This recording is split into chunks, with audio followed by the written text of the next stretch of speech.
Habang nagtipon-tipon nitong Webes sa San Antonio National High School sa Iriga City, ang nasa 82 benepisyaryo ng relief goods mula sa Department of Interior and Local Government. Kabilang sila sa may totally damaged houses sa Barangay San Antonio, bunsod ng Bagyong Rolly. Isa sa mga napagkalooban ng tulong ang 49 anyos na si Evelyn Sarmiento. Natuklam hindi lang ang bubong ng kanilang bahay, kundi pati na rin ang mga dingding nito. Kaya naman, napilitan silang gumawa ng pansamantalang matutulugan. Kasama niyang natutulog sa maliit na silid na ito ang kanyang 5 anak.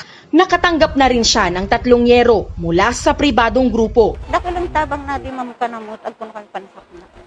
Ano po? Sa minsan uda man kami mambugas na ko, uda man pigkukuanan. Ang mga igin ko uda man trabaho. Tad nag-i-eskwela nga ni nagmumudul sa nasirasading wan. Kung ano-ano pa ma'am na nakalabot.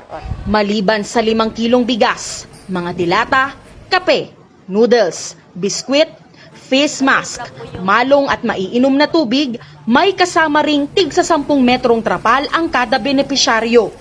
Nagkaroon na po kami ng relief after po ng Typhoon Rolly. Ano po, yung sa LGU, sa DSWD region, so nakapagbigay na po kami dito sa barangay. So far, pang 3 po na assistance pong na-extend po dito sa barangay San Antonio. Salamat po at kami binigyan ng biyayang napakarami. Salamat po. Nabigyan rin ng parehong relief goods ang 50 benepisyaryo mula naman sa Barangay Santo Niño.